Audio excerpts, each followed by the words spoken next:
por sus oraciones. Eh, Me gusta ver a Rogelio dirigir porque siempre está sonriendo.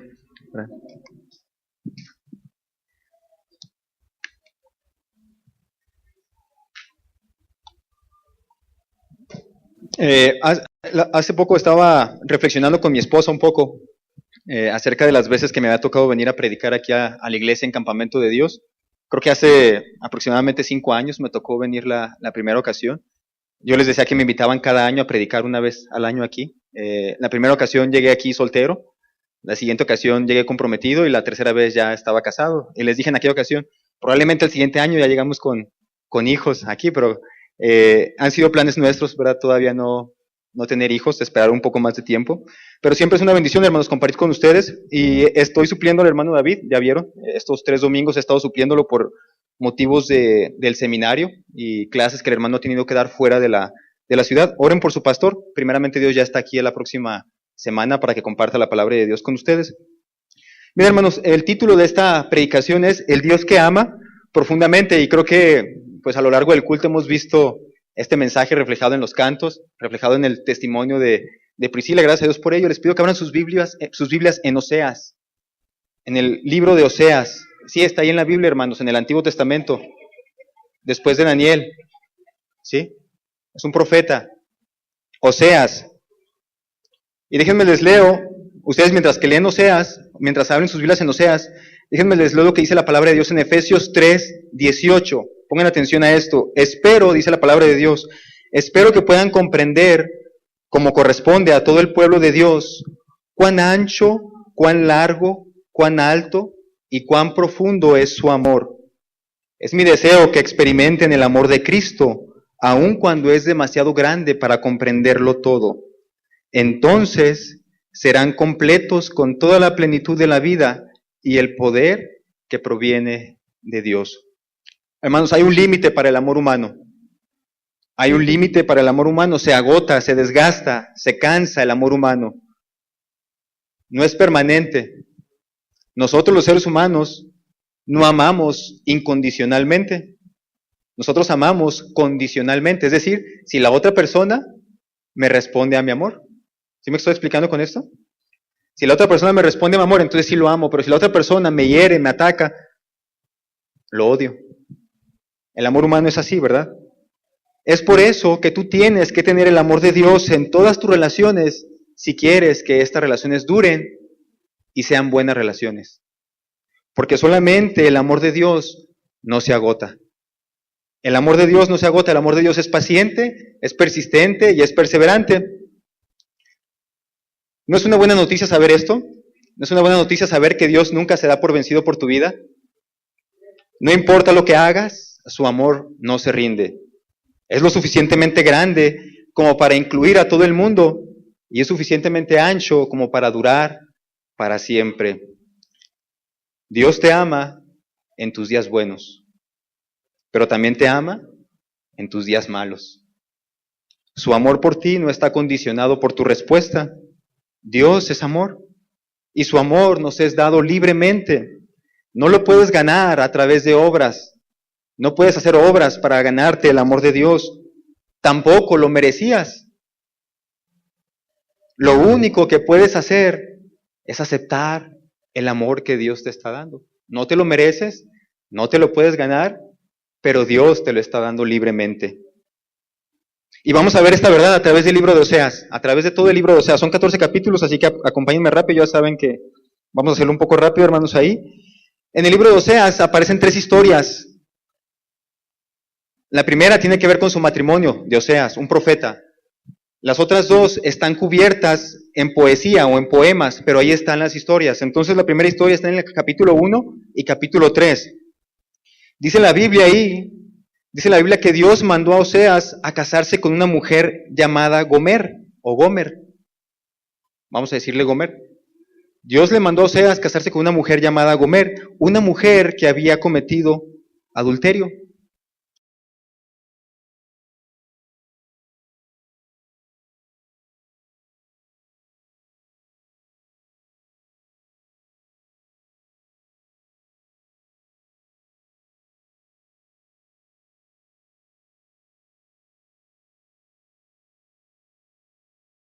varón, que se llama Jezreel, así le ponen, Jezreel. Luego Gomer queda nuevamente embarazada, pero se sospecha que esta hija no es hija de Oseas. A esta niña le ponen Lo Ruama, que significa no amada. Está en el capítulo 1 de Oseas eso. Después, Gomer queda nuevamente embarazada. Y también se sospecha que este hijo no es de Oseas. A este hijo le ponen Lo-Ami, que significa no es mi pueblo. Bueno, después de estos 3 hijos, las cosas en el matrimonio de Oseas se ponen mal. Gomer, dice la palabra de Dios, se va a vivir con uno de sus amantes y abandona al profeta Oseas y a sus hijos. Gomer se va con su amante, deja a su esposo, Oseas, con los niños. Tiempo después, Dios le dice a Oseas, eso está en el capítulo 3, Dios le dice a Oseas, ve y ama otra vez a tu esposa, aun cuando ella comete adulterio con un amante.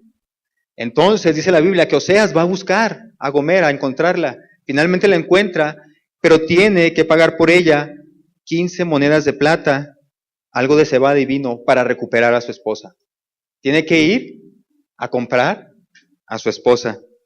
Y la vuelve a tomar como esposa, la ama y está con ella, ¿verdad? No quiero que olviden esta parte de la historia, hermanos, es importante para el final. Va Oseas y compra a Gomer por 15 monedas de plata, la tiene que recuperar de donde ella está y la compra para sí y se vuelve a desposar con ella, la vuelve a amar. Luego Dios le explica a Oseas todo esto, le dice por qué pasó, qué significa esto que le acaba de pasar a Oseas en su matrimonio.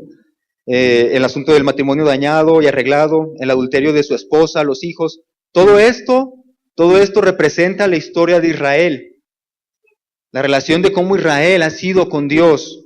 Dios ha sido siempre un esposo fiel con Israel, toda la vida ha sido un esposo fiel. Él escogió a un pueblo de entre todas las naciones, los rescató de la esclavitud que vivieron en Egipto y luego los llevó al monte Sinaí, donde hizo un pacto o una alianza con ellos, una alianza como el matrimonio. El matrimonio es un pacto, una alianza donde los dos prometemos amarnos en las buenas y en las malas, en la salud y en la enfermedad, ¿verdad? Con dinero, sin dinero. ¿Se acuerdan de ese pacto que hicieron cuando se casaron? ¿O ya no se acuerdan?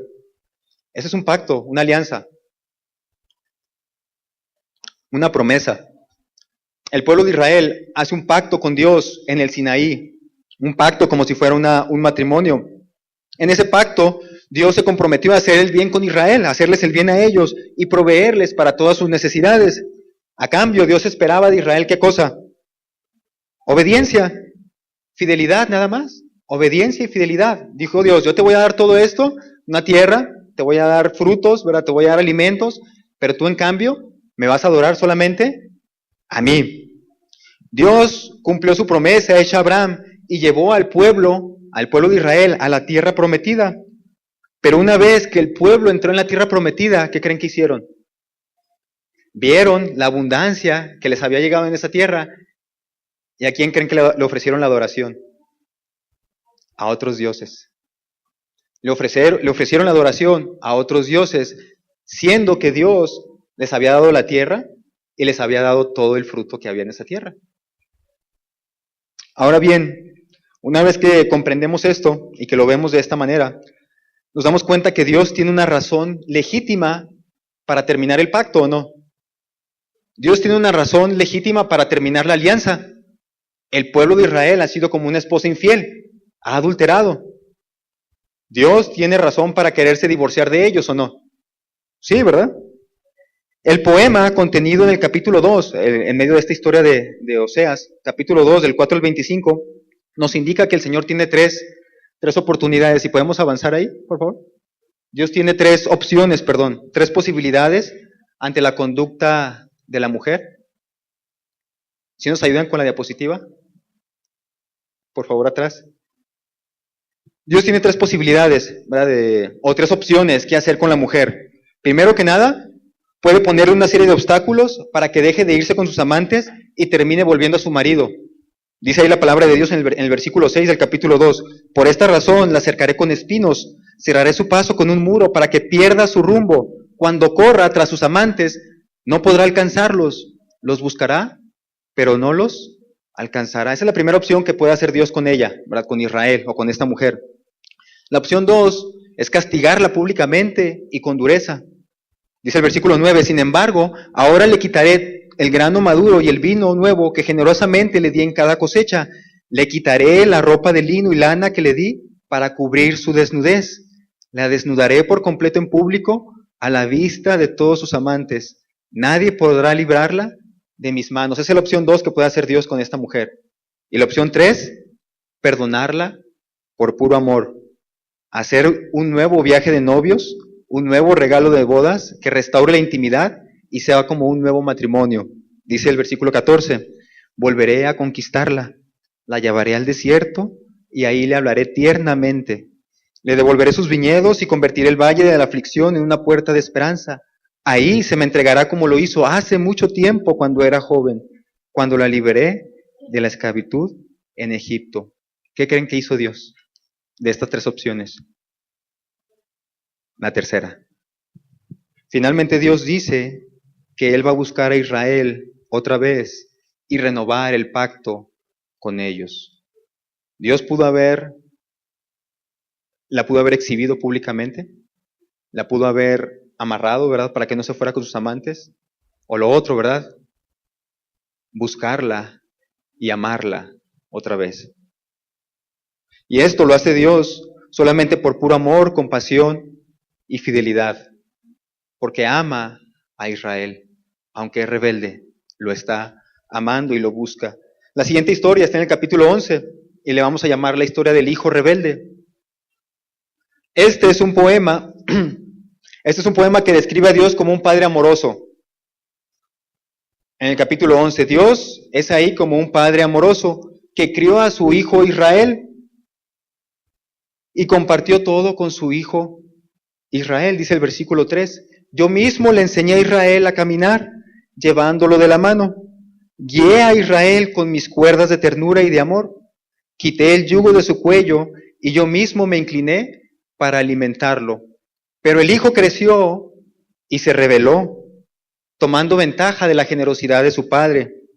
Dice ahí el versículo 2, pero cuanto más lo llamaba, más se alejaba de mí y ofrecía sacrificios a las imágenes de Baal y quemaba incienso a ídolos.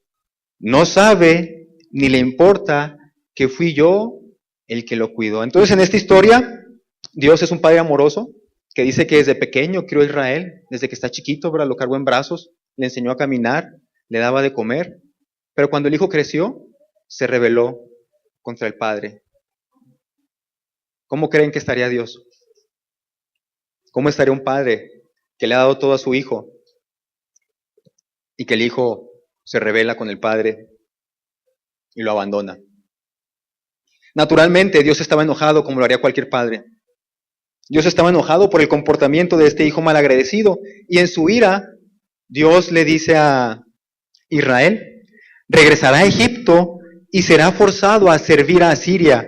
La guerra como un torbellino pasará por sus ciudades, los enemigos derribarán sus puertas, los destruirán, atrapándolos en sus propios planes malignos, pues mi pueblo está decidido a abandonarme. Aunque me llaman el Altísimo, no me honran de verdad. Dios está enojado porque Israel ha sido rebelde, pero de un momento a otro, Dios está con su corazón roto por Israel. Y movido por su piedad y compasión, Él perdona al hijo que ama y le dice, oh Israel, en el versículo 8, ¿cómo podría abandonarte? ¿Cómo podría dejarte ir? Mi corazón está desgarrado dentro de mí y mi compasión se desborda. No desataré mi ira feroz, no destruiré por completo a Israel, ya que no soy un simple mortal, soy Dios. Yo soy el santo que vive entre ustedes y no vendré a destruir. Así que en este poema, al principio, Dios está emocionalmente destrozado. Dios está dolido y está lleno de ira. Y es lógico, porque le ha dado tanto a Israel.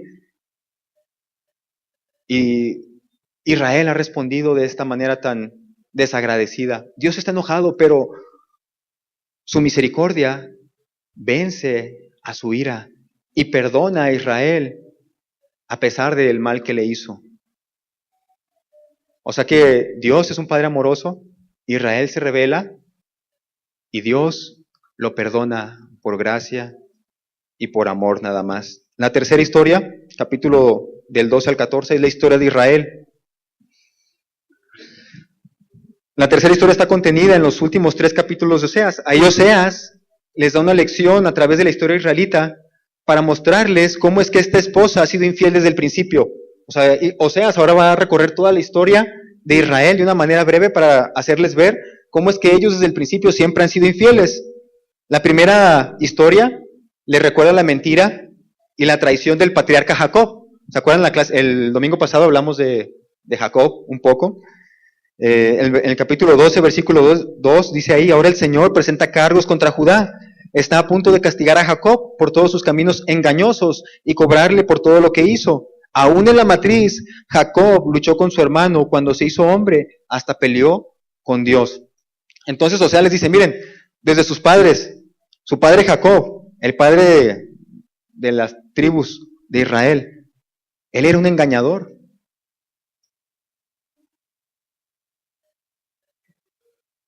Su papá fue un engañador, como son ustedes también. La siguiente historia les menciona cómo fueron ellos en el desierto, capítulo 13, versículo 5. Dios le está reclamando allá a Israel: yo te cuidé en el desierto, en esa tierra árida y sedienta, pero una vez que comiste y quedaste satisfecho, te volviste orgulloso y te olvidaste de mí.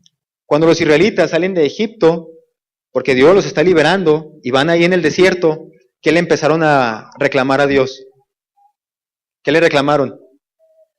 Para esto nos sacaste de Egipto, para tenernos aquí en un lugar donde no hay nada que comer. Y míranos, ahora nuestros hijos se van a morir. ¿Se acuerdan de todo eso? Dios los había liberado con una mano de poder, ¿verdad? Haciendo señales y maravillas en Egipto. Y apenas salen de ahí y empiezan a reclamarle a Dios.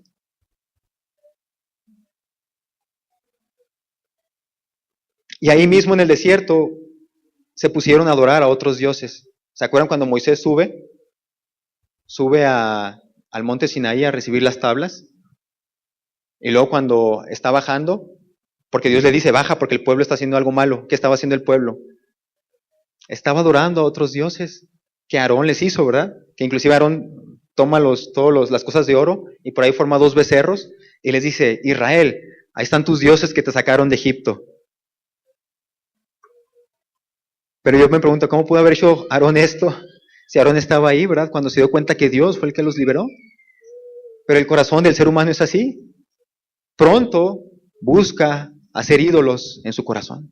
Todos hacemos ídolos muy pronto en nuestro corazón y nos olvidamos de darle la gloria a Dios. Entonces, en la segunda historia, dentro de esta historia, Oseas les recuerda cómo ellos en el desierto seguían rebelándose contra Dios. Y finalmente les recuerda que en su rebeldía ellos le exigieron a Dios un rey. ¿Se acuerdan?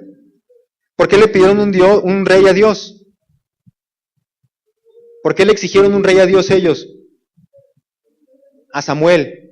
La Biblia dice que le exigieron un rey a Samuel porque querían ser igual que las otras naciones. Esa era la razón. Dijeron, miren, todas las naciones tienen reyes y nosotros queremos ser como ellos. Se les había olvidado que eran el pueblo santo, escogido y apartado por Dios, que Dios era el rey de ese pueblo. Pero ellos dijeron, no, queremos ser como aquellos, míralos, nos gusta. Y en su rebeldía, ellos le exigieron un rey a Dios, y Dios se los da. Y dice el capítulo 13, versículo 10, Dios les está preguntando, ahora, ¿dónde está tu rey? Que Él te salve. ¿Dónde están los líderes de la tierra, el rey y los funcionarios que me exigiste? Dios les está recordando a ellos que estos reyes que Dios les dio, por ser seres humanos, solamente los guiaron al pueblo al pecado y al desastre. En otras palabras, con estas 3 historias, lo que está queriendo decirles Oseas a ellos es que algunas cosas en esta familia nunca cambian. ¿Sí me explico? Porque desde el principio, desde el patriarca, han sido rebeldes. Mientras estaban en el desierto, han seguido siendo rebeldes. Cuando estaba la monarquía, mientras estaba el rey, seguían siendo rebeldes. ¿Sí podemos avanzar? Por favor. Ahí dice, algunas cosas en esta familia nunca cambian. Era lo que Oseas estaba diciendo. Así que bueno, surge una pregunta. ¿Qué esperanza hay para un pueblo que continuamente está pecando contra Dios? ¿Qué esperanza hay contra alguien que siempre y obstinadamente está rebelándose contra Dios? ¿Qué esperanza hay? ¿Qué esperanza hay? La respuesta está en el poema final, en el capítulo 14.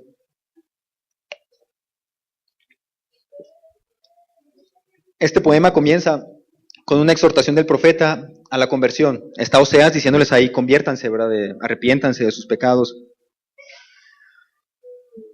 Una conversión que él estaba diciendo, bueno, debe concretarse en renunciar a todo aquello en lo que el pueblo ha puesto su esperanza. Ha puesto su esperanza en potencias extranjeras, ha puesto su esperanza en el ejército, ha puesto su esperanza en los ídolos, ha puesto su esperanza en el dinero. Y Oseas les está diciendo, arrepiéntanse de esto, de haber puesto su esperanza en esas cosas, y vuélvanse a Dios. Pero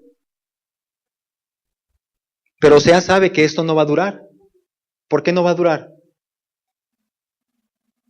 Porque siempre han sido así, ¿sí me explico? Se arrepienten y luego vuelven a pecar. Lo han visto desde el principio de la historia de Israel. Se arrepienten y vuelven a pecar. Se arrepienten y vuelven a pecar. Así que bueno, Oseas sabe que esto no va a durar mucho, ¿verdad? Porque ya ha pasado anteriormente. Así que Dios interviene de repente cuando Oseas está hablando. Dios interviene de repente anunciando su perdón por pura gracia. Dice ahí en el 14:4, perdón. Yo lo sanaré de su falta de fe. Mi amor no tendrá límites. Dios perdona a Israel por el gran amor que tiene hacia ellos, aunque ellos siempre han sido rebeldes y obstinados. Dios sabe, y pónganme atención aquí, Dios sabe que lo único que puede cambiarlos no es el miedo al castigo, no es el miedo al juicio. Lo único que puede cambiar a las personas es experimentar el amor de Dios. El temor al castigo no cambia, solamente da un cambio ahí temporal. Tenerle miedo a que me van a golpear, tenerle miedo a me van a castigar. Solamente es mientras está esa figura de autoridad. Pero una vez que desaparece esa figura, se vuelve a hacer lo mismo. Pero el amor sí cambia y transforma a las personas. Ahora bien, yo quiero que pensemos en estas historias, en estas tres historias, como un todo. Están ahí en Oseas. Y no sé si ustedes pusieron atención, pero en ninguna de las tres historias, se exige el arrepentimiento como un requisito para el perdón de Dios. En ninguna de las historias se exige el arrepentimiento como un requisito para el perdón de Dios. En la primera historia, la esposa de Oseas está adulterando, está allá. Y Dios le dice a Oseas, ve y ama a tu mujer. Y va Oseas, y esta Gomer está arrepentida, está llorando.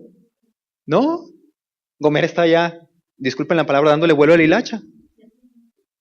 Y Oseas va y la rescata, la compra, ¿verdad? Para sí. Pero Gomer no está arrepentida, no está pidiendo perdón. En la segunda historia, que es el hijo rebelde, Dios dice que crió a este hijo desde pequeño y que creció y se volvió rebelde. Y luego Dios está en su ira diciendo, pues lo voy a castigar, pero luego el mismo Dios cambia de parecer y dice, yo te perdono porque eres mi hijo. No te voy a destruir, Efraín. Y en la tercera historia, después de hacer un recorrido breve por la historia de Israel, Dios sabe que Israel seguirá siendo rebelde porque siempre ha sido así Israel. Siempre ha sido rebelde desde sus inicios. Así que Dios interviene de repente anunciando su perdón por pura gracia. En ninguna de estas tres historias se exige el arrepentimiento como un requisito para el perdón de Dios. Esta es una idea que encontramos también en el Nuevo Testamento. Pablo, al escribirle a los romanos, en el capítulo 5, les dice, Dios mostró el gran amor que nos tiene al enviar a Cristo al morir por nosotros, cuando todavía éramos pecadores. O sea que Dios nos perdonó, aún siendo pecadores. Envió a Cristo a que muriera por nosotros. El apóstol Juan en su primera carta, en el capítulo 4, dice: en esto consiste el amor verdadero, no en que nosotros hayamos amado a Dios, sino en que Él nos amó a nosotros y envió a su Hijo como sacrificio para quitar nuestros pecados. Ahora bien, esto no significa que el arrepentimiento y la conversión sea algo innecesario, pero sí significa que el arrepentimiento y la conversión, se producen como una respuesta al amor de Dios, no como una condición previa al perdón. Y déjame te lo explico con palabras más sencillas, ¿sí? Hay personas que dicen: sí quiero ser cristiano, pero tengo que cambiar primero. ¿Han escuchado eso? Sí quiero ser cristiano, pero ¿cómo le voy a entregar mi vida a Dios si soy muy malo? Voy a ir a la iglesia cuando deje de tomar. Voy a ir a la iglesia cuando me porte bien. ¿Han escuchado eso antes? Primero tengo que ser una buena persona y luego entonces ya puedo ser cristiano. La idea que está escondida atrás de todo esto es que Dios solamente puede aceptar a las personas buenas. Te tengo una mala noticia y una buena. ¿Cuál quieres primero? La mala noticia.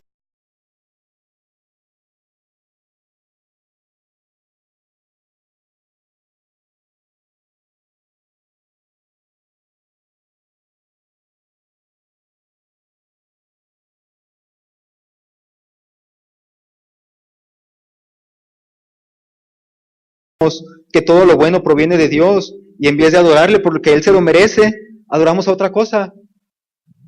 Me adoro a mí mismo, adoro a mi familia, adoro a mi inteligencia, a mis fuerzas, a mis capacidades. Mira, soy muy bueno y tengo dinero porque soy inteligente, porque soy bueno para los negocios. Y no reconocemos que es Dios el que nos ha dado esas cosas, ¿verdad? Dice la Biblia que no hay ni un solo justo, ni siquiera uno. Nadie es realmente sabio, nadie busca a Dios por sí mismo. Esa es la mala noticia. Si tú crees que tienes que ser bueno para ser aceptado por Dios, entonces ninguno de nosotros puede serlo. Si tú crees que tienes que ser bueno para ser aceptado por Dios, entonces ninguno de nosotros puede serlo. La buena noticia es que Dios nos ha perdonado. Dios nos ha perdonado de nuestra maldad al enviar a su Hijo a morir por nosotros. En Romanos 3:23 dice: porque todos hemos pecado, nadie puede alcanzar la gloria establecida por Dios. Sin embargo, Dios nos declara justos gratuita y bondadosamente por medio de Cristo Jesús, quien nos liberó del castigo de nuestros pecados, pues Dios ofreció a Jesús como el sacrificio por el pecado. Las personas son declaradas justas a los ojos de Dios cuando creen que Jesús sacrificó su vida al derramar su sangre. Ese sacrificio muestra que Dios actuó con justicia cuando se contuvo y no castigó a los que pecaron en el pasado, porque miraba hacia el futuro. De ese modo los incluiría en lo que llevaría a cabo en el tiempo presente. Dios hizo todo esto para demostrar su justicia, porque Él mismo es justo e imparcial y declara a los pecadores justos a sus ojos cuando ellos creen en Jesús. Dios te ha perdonado los pecados. Ahora lo único que tú tienes que hacer es poner la fe en lo que Cristo ya hizo por ti. Porque Él ya lo hizo. Él ya pagó por el castigo que nosotros merecíamos. Cuando Él estaba ahí en la cruz, recibió toda la ira de Dios para que nosotros pudiéramos ser perdonados. Ya lo hizo Cristo. Lo único que tienes que hacer tú ahora es aceptar con fe lo que Él ya hizo por ti. Y una vez que lo hagas, el amor de Dios te va a ir transformando poco a poco. Porque cuando tú comprendes cuánto te ha amado Dios, cuánto te ha perdonado, a ti no te dan otras cosas más que amar más a Dios. No te dan ganas de hacer otra cosa más que amar más a Dios. Porque te das cuenta de cuánto te ha amado Dios a ti, cuánto te ha perdonado. Y entonces comienzas a amar más a Dios. Y en ese amar más a Dios, tu vida comienza a ser transformada paulatinamente. Es lo que dice Pablo en Efesios 3. Entonces Cristo habitará en el corazón de ustedes a medida que confíen en Él. Echarán raíces profundas en el amor de Dios y ellas los mantendrán fuertes. Espero que puedan comprender, como corresponde a todo el pueblo de Dios, cuán ancho, cuán largo, cuán alto y cuán profundo es su amor. Es mi deseo, fíjense lo que dice el versículo 19 en Efesios 3, es mi deseo que experimenten el amor de Cristo, aun cuando es demasiado grande para comprenderlo todo. Entonces, o sea, comprendiendo el amor de Cristo, serán completos con toda la plenitud de la vida y el poder que proviene de Dios. Es conociendo el amor de Dios que nosotros somos transformados. Ahora déjenme hacer un pequeño paréntesis, no tan pequeño pero grande. Va enfocado a los jóvenes y a la gente que pues tiene acceso con, o que tiene relaciones con, a veces con gente un poco que piensan en la religión. Existen personas ateas que dicen que Dios no existe. Existen personas que dicen que toda la religión es producto de la imaginación del hombre. Y sí, hay muchos aspectos de la religión que son producto de la imaginación del hombre. Pero el problema con esto es que el Dios que nos muestra la palabra, las Escrituras, no parece ser un producto de la imaginación. Y déjenme se los explico por qué. Todos los dioses que la humanidad ha creado, y ustedes lo pueden investigar desde el inicio, todos los dioses que la humanidad ha creado son dioses que exigen alguna clase de intercambio para estar bien con ellos. ¿Sí me estoy explicando con eso? Exigen algo a cambio para estar bien con ellos. Algunos exigen sacrificios humanos, otros exigen un castigo corporal, otros exigen que se les hagan cierta clase de promesas, pero es la única manera en la que tú puedes estar bien con esa clase de dioses. Esos dioses sí son producto de la imaginación porque se comportan como cualquier ser humano lo haría. Se comportan como nosotros. Y si no, piensen un ratito en esto. ¿Acaso cuando... Voy a poner el ejemplo con mi esposa. ¿Acaso cuando me peleo con mi esposa porque me ha hecho algo, porque me ha molestado, algo que ella ha hecho, me ha ofendido, ¿acaso no me pongo a esperar hasta que ella venga a pedirme perdón para perdonarla? Así somos los seres humanos, ¿no? Ah, no, tú me ofendiste. Hasta que no me pidas perdón, no te voy a perdonar. Es más, y de rodillas. Así somos nosotros, los seres humanos. Por eso los dioses que se han creado los seres humanos en su imaginación tienen que ser iguales a nosotros. Exigir algo a cambio, ¿verdad? Te voy a perdonar, pero me tienes que dar un bebé. Te voy a perdonar, pero me tienes que prometer esto. Te voy a perdonar, ¿sí me explico? Porque son producto de la imaginación del ser humano. Pero el Dios que yo encuentro en la Biblia es muy diferente a nosotros. Desde la creación, cuando el hombre pecó, Dios fue a buscar al hombre para restablecer la relación con él. Aunque Dios era el ofendido, aunque a Dios lo habían engañado,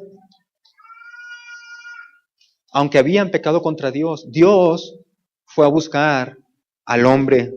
Dime qué clase de nosotros, qué clase de ser humano hace eso. No puede ser un producto de la imaginación Dios, porque es muy distinto a nosotros. Acabamos de ver en Oseas que aun cuando el pueblo israelita se rebeló contra Dios una y otra vez, cometiendo toda clase de pecados, Dios les ofrece su perdón gratuitamente. A algunos les puede parecer escandaloso lo que estoy diciendo, porque lo es. Pero es la prueba de que nuestro Dios no es un producto de la imaginación del ser humano. ¿Quién de nosotros estaríamos dispuestos a perdonar a alguien que sigue siendo rebelde una y otra vez? ¿Quién de nosotros lo haría? Los judíos se escandalizaron por la gracia. Ellos decían en su corazón, no puede ser posible que sea tan sencillo simplemente poner la fe en Cristo.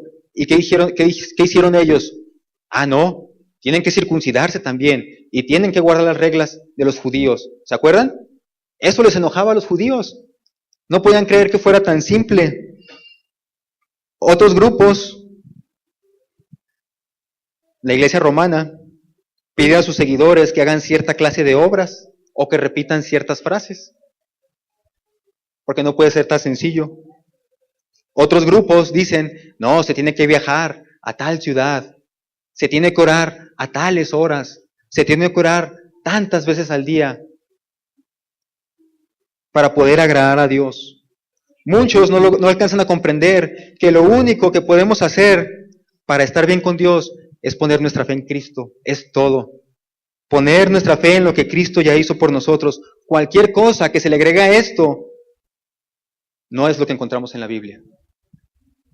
El Evangelio es eso, solamente a través de Cristo puedes ser tu salvo. Nada de que tengo que hacer quién sabe qué cosas, tengo que ir a tal lugar, tengo que levantarme todos los días a tales horas. Eso no es el Evangelio, eso es agregarle al Evangelio. Déjame terminar con estas 2 invitaciones. La primera es, Dios te ama tal como eres. Ya lo vimos. Dios te ama tal como eres. Y no hay nada que tú puedas hacer para que Dios deje de amarte. No hay nada que tú puedas hacer para que Dios deje de amarte. Él quiere transformar tu vida y puede hacerlo, si tú se lo permites, a través de su amor. Acepta su regalo de amor. Pídele que tome posesión de tu vida y entonces vas a ver que su amor te va a comenzar a transformar. La segunda es esta invitación, hermanos. Si tú ya has aceptado el regalo de Dios en tu vida, la invitación para ti es que ahora tú tienes que mostrar este amor de Dios a quienes te rodean. El amor de Cristo tiene que transformar tu vida. Cuando llegues a comprender realmente cuánto te ha perdonado Dios, te darás cuenta de que lo que te han hecho a ti no se compara en nada con lo que tú le has hecho a Dios. Perdona a quienes te han ofendido, aunque no se lo merezcan. Eso es lo que hizo Dios, o es lo que haría Dios. Eso es lo que debe hacer un hijo de Dios. Que Dios les bendiga, hermanos.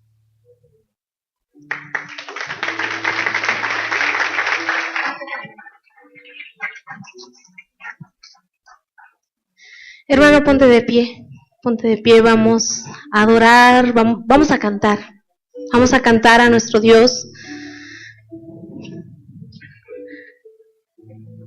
porque Él es digno de toda la gloria, Él es digno de toda la gloria.